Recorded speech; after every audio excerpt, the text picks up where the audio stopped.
حروف تہجی حصہ اول۔ السلام علیکم ورحمۃ اللہ وبرکاتہ۔ میں آپ سب کو خوش آمد کہتا ہوں یوٹیوب کی پہلی اردو جرمن کلاس میں۔ اس سے قبل کہ ہم آج کی کلاس کا آغاز کریں، میں کچھ مختصر سی انفارمیشن جرمن زبان کی آپ کے سامنے پیش کرتا ہوں۔ جرمن زبان میں کل 26 حروف پلس 3 زائد حروف ہیں۔ اسی طرح جرمن زبان بائیں سے دائیں طرف لکھی جاتی ہے۔ جرمن زبان میں بعض دفعہ حروف بڑے لکھے جاتے ہیں اور بعض دفعہ چھوٹے لکھے جاتے ہیں، مگر اس کے بارے میں ہم بعد میں گفتگو کریں گے۔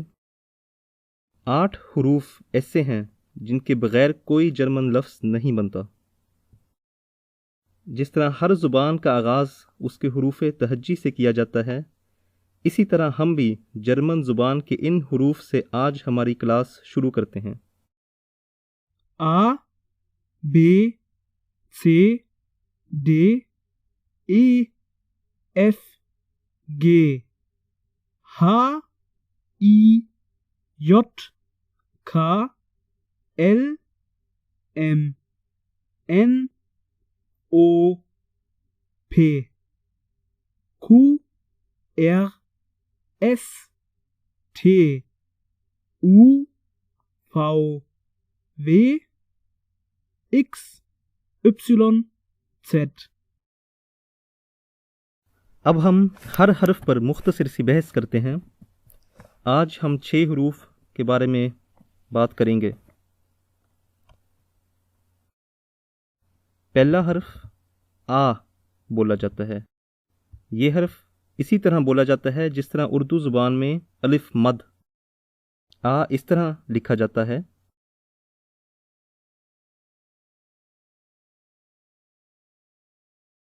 اور آ سے مثلاً اپفل کا لفظ بنتا ہے، یعنی سیب، اپفل۔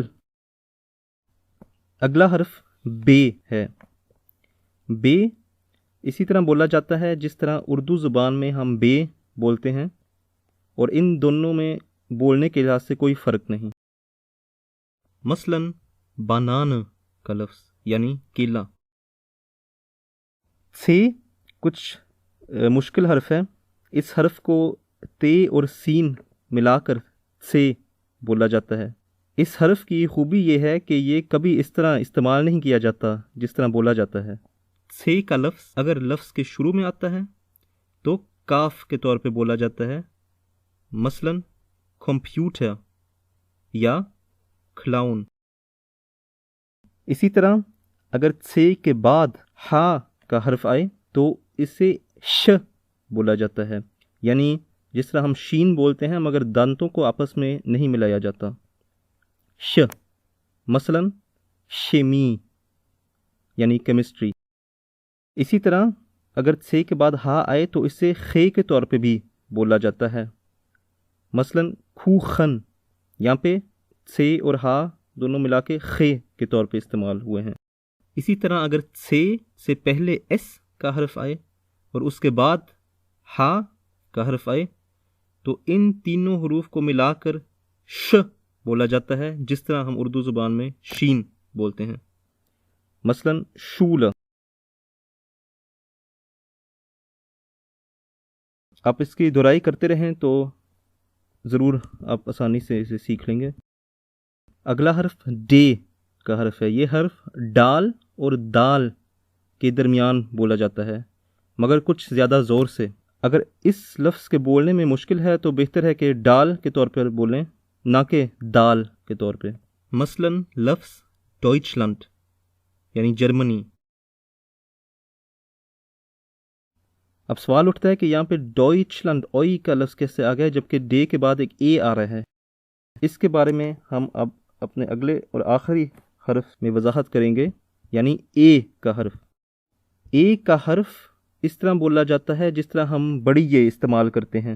اس حرف کو لمبا اور چھوٹا بولا جا سکتا ہے، مثلاً ایزل یعنی گدھا میں اس لفظ میں پہلا اے لمبا بولا گیا ہے اور دوسرے اے کو ہم نے کچھ مختصر طور پہ بولا ہے، یعنی اے زل۔ اے کے بھی کچھ قواعد ہیں۔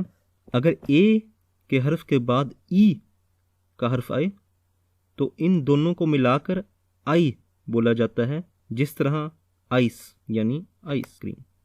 اگر اے کے حرف کے بعد او کا حرف آئے تو ان دونوں کو ملا کر اوئی بولا جاتا ہے، جس طرح ڈوئچ لینڈ یا اوروپا یعنی یورپ۔